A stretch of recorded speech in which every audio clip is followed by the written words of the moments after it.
بھی قبول کرے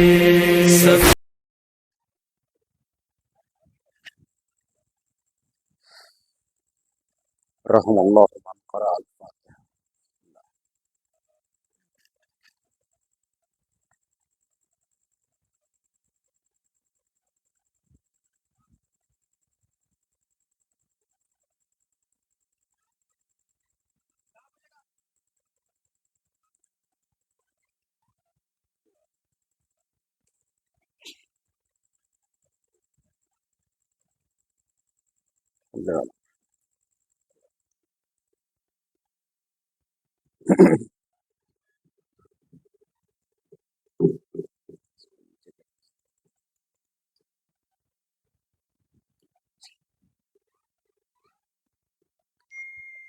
لا حول ولا قوة الا باللہ العلی العظیم۔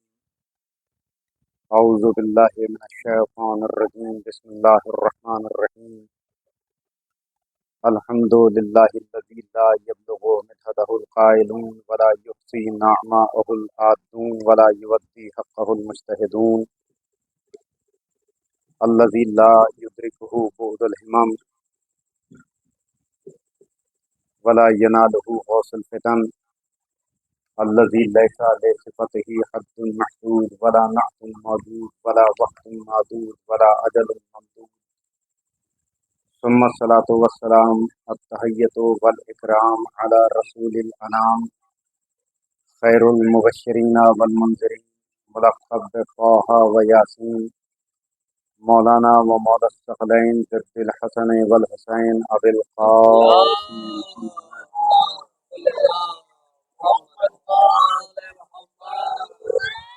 وآلہ الطیبین الطاہرین المعصومین المظلومین المنتخبین الذین اذهب اللہ عنہم الرجس وطہرہم تطہیرا،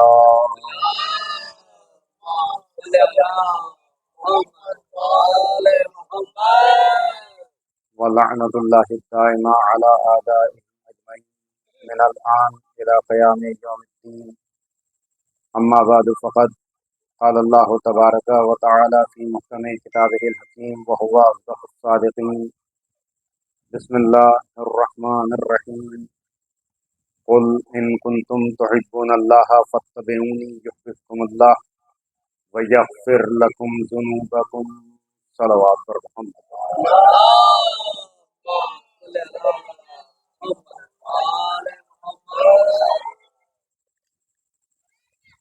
آج کی یہ مجلس عزا،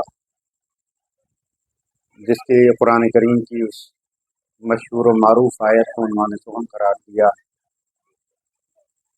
کہ جس میں پروردگار واضح طور پہ اس بات کا اعلان فرما رہا ہے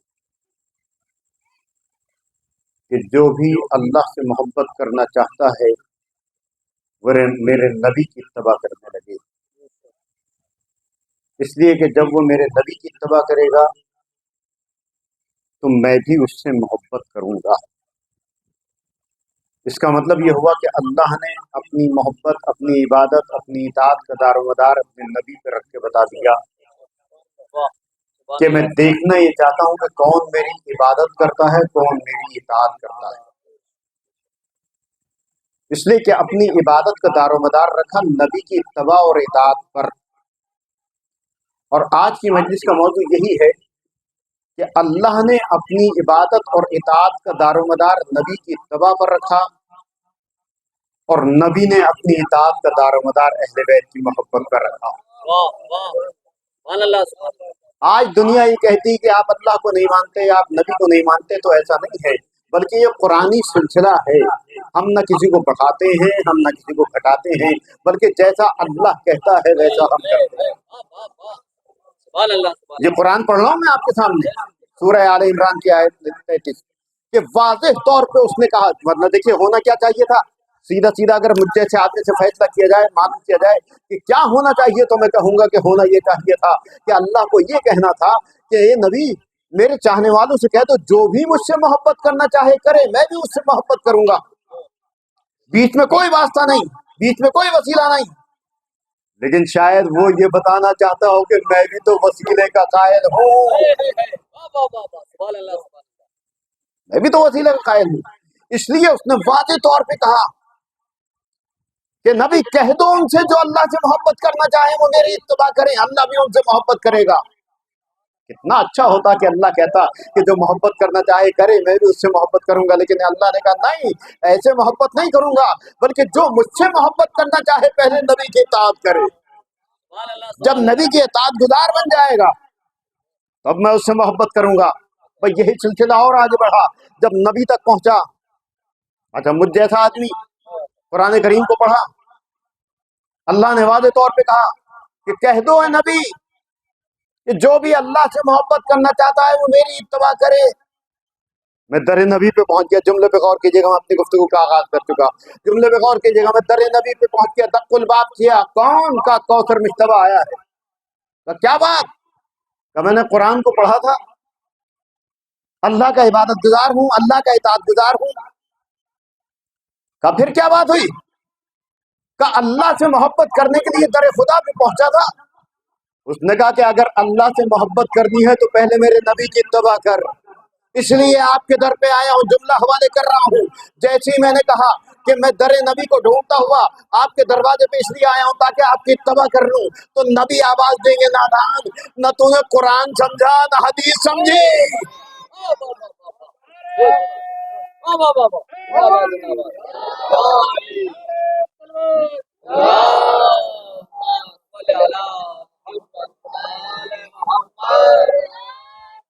نہ تو نے قرآن سمجھا نہ حدیث سمجھی، تو میرا در ڈھونڈتا ہوا آیا ہے، تو میرے دروازے پہ آیا ہے۔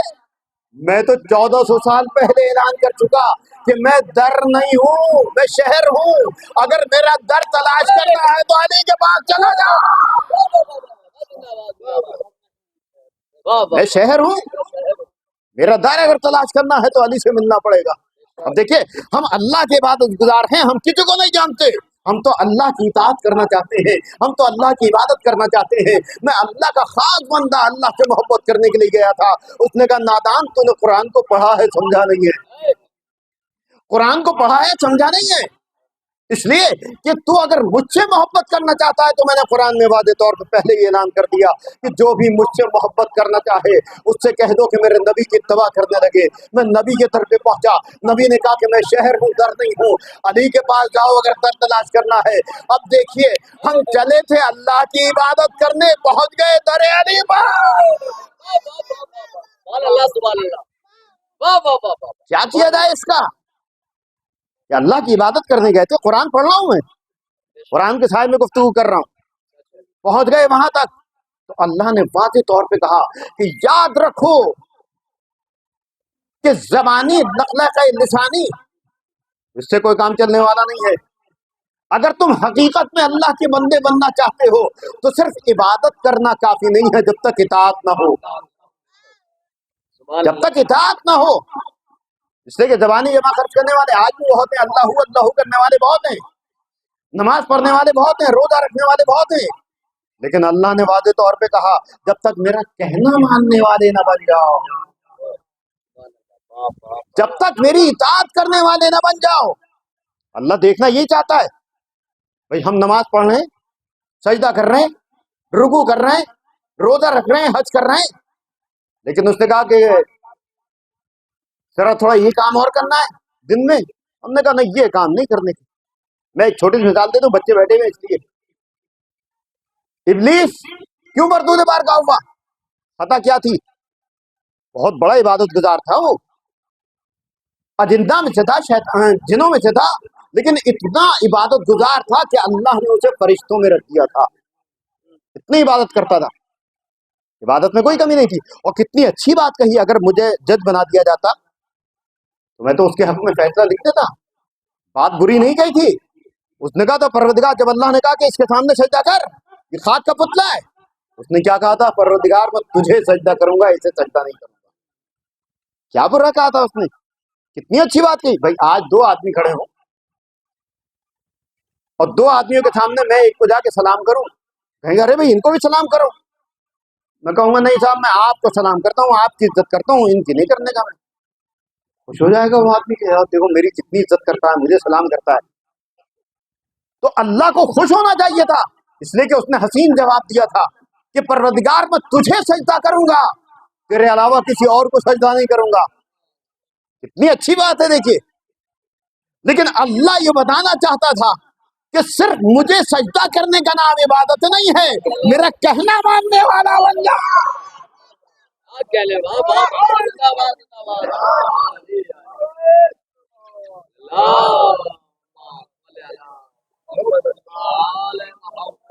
بات کتنی معقول ہے کہ پروردگار میں تجھے سجدہ کروں گا، بس اس خاک کے پتلے کو سجدہ نہیں کروں گا. اللہ کو خوش ہونا چاہیے تھا کہ دیکھو ایسے ہوتے ہی میرے بندے کہ اگر میں بھی کہہ رہا ہوں کہ اس کو سجدہ کر تو منع کر رہا ہے، لیکن اللہ بتانا چاہتا تھا فلسفہ عبادت کیا ہے، فلسفہ اطاعت کیا ہے. اس نے کہا نادان، تو صرف سجدہ کرنے کا نام عبادت سمجھتا ہے، میرا کہنا ماننے کا نام عبادت ہے.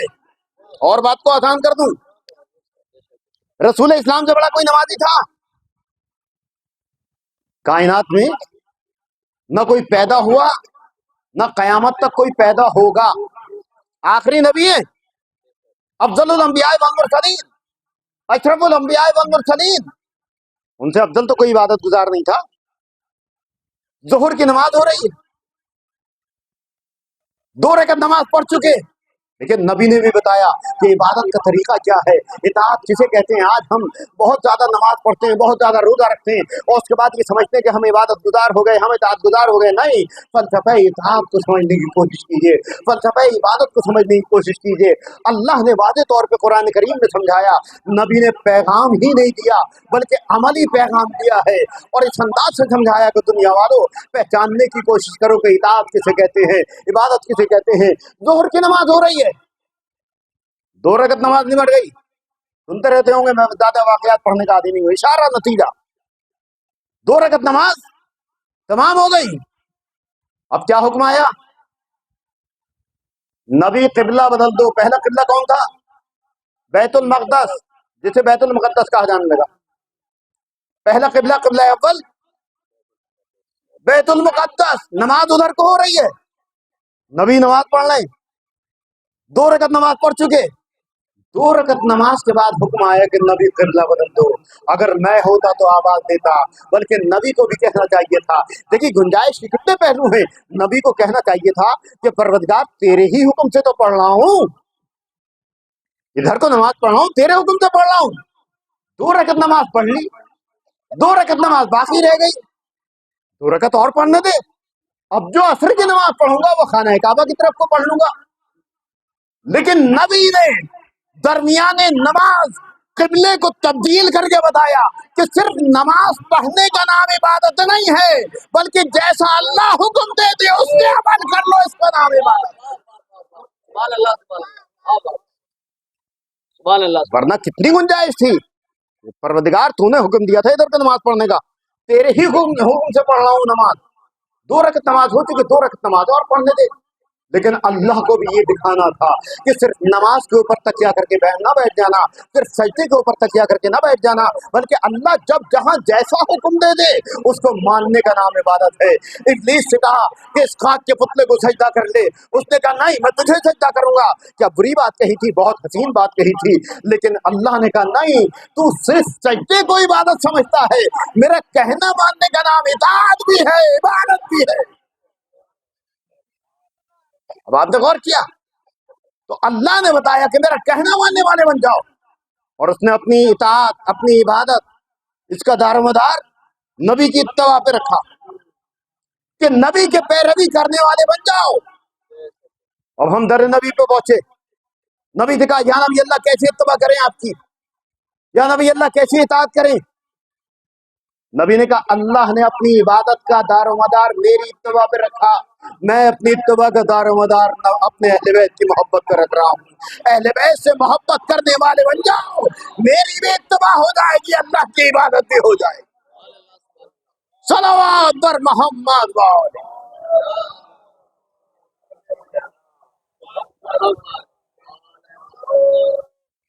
واضح طور پہ قرآن کریم نے اس بات کو بیان کیا.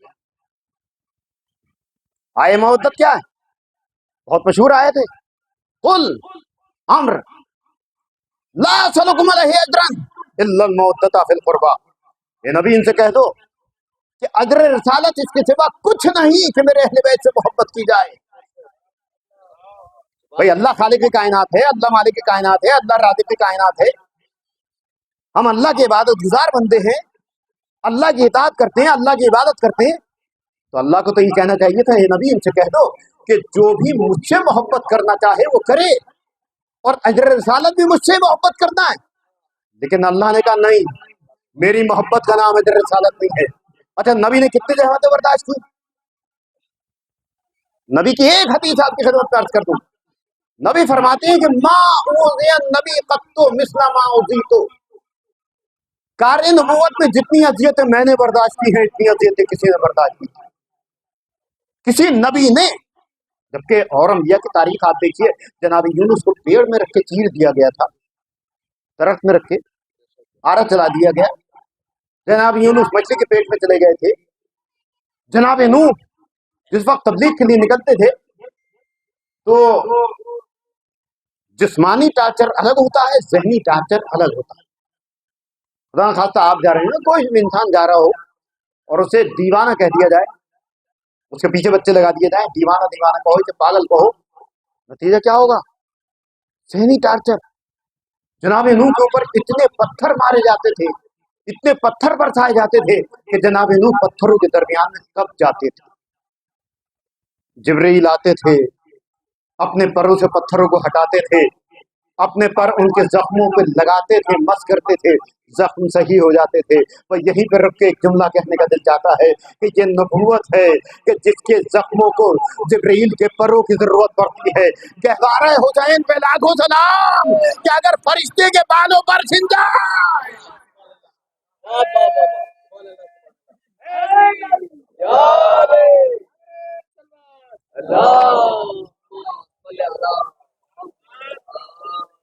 درکار آپ سنتے رہتے ہوں گے، زیادہ واقعات پڑھنے کا میں عادی نہیں ہوں۔ بہت مشہور واقعہ کہ ایک ضعیفہ کوڑا ڈالتی تھی، ایک ضعیفہ کوڑا نہیں ڈالتی تھی، نہ جانے کتنے کوڑے نبی کے اوپر پڑتے تھے۔ بچوں کو لگا دیا کرتے تھے، دیوانہ کہو، مجنون کہو، ساحر کہو۔ کتنی بڑی تکلیف نبی کے لیے کہ اگر 4 بچے پیچھے ہاتھ بجاتے ہوئے آ جائیں، دیوانہ دیوانہ پاگل، ماذ اللہ، آدمی کا ذہن فوراً متاثر ہوتا ہے۔ نبی تبلیغ کر رہے ہیں، وہ کوڑا ڈالتی ہے۔ اچھا اگر میں ہوتا اس دور میں تو نبی سے کہتا کہ یا نبی اللہ آپ کو بھی کیا دے رہے کہ آپ ادھر سے گزرے، نہ راستہ بدل دیجئے۔ بھئی آپ اگر یہاں سے کوڑا پڑ رہا ہے تو آپ بھی ادھر سے گزرتے ہیں، لیکن یاد رکھیے ایک راستے سے کوڑا نہیں پڑتا تھا، جدھر سے نبی جاتے تھے وہیں سے اذیت، پتھر، کوڑا، کانٹے۔ لیکن اگر میں ہوتا تو کم سے کم ان سے یہ مشورہ تو دیتا کہ یا نبی اللہ اپنا راستہ بدل دیجئے، تو عجب نہیں کہ نبی جواب دیتے نادان، میں اپنا راستہ بدلنے نہیں آیا، میں ان لوگوں کا راستہ بدلنے ہی نہیں آیا، مجھے ان کا راستہ بدلنے کے لیے بھیجا گیا۔ نبی نے بہت اذیتیں برداشت کی، اب جب اتنی اذیتیں برداشت کی تو سچ بتائیے، ایمان سے کہیے گا کہ اجر رسالت کا مستحق کون ہونا چاہیے تھا؟ رسالت کا اجر کس کو ملنا چاہیے تھا؟ لیکن اللہ نے نہ خود کی محبت کا اعلان کیا، قرآن پڑھ رہا ہوں میں آپ کے سامنے، نہ اپنے رسول کی محبت کا اعلان کیا، بلکہ اہل بیت کی محبت کا اعلان کیا۔ قل اے نبی کہہ محبت کا نام اجر رسالت ہوا، نہ رسول کی محبت کا نام اجر رسالت ہوا، بلکہ اہل بیت سے محبت کر لو، اس کا نام اجر رسالت۔ اور نبی نے عملی پیغام بھی دیا، جہاں تک زبانی اعلان کیا ہے، ان کی عظمتوں کو بتایا، اہل بیت کی عظمت کو بتایا، وہاں عملی پیغام بھی دیا کہ یاد رکھو کہ یہ وہ جوانان جنت کے سردار ہیں کہ اگر اہل بیت کی محبت دل میں نہیں ہے اور اتفاق سے جنت مل بھی گئی تو ملی ہوئی جنت واپس لے لی جائے گی۔ نئی بات واضح ہوئی۔ آئیے تھوڑا سا، کیونکہ جوان بچے بیٹھے ہوئے ہیں اس سے تھوڑی سی وضاحت کرنا ضروری ہے۔ رسول اسلام، ان کے پیچھے نماز پڑھنے والا، ان کے ساتھ عرصہ بیٹھنے والا، ان کے ساتھ روزہ رکھنے والا، ان کے ساتھ حج کرنے والا،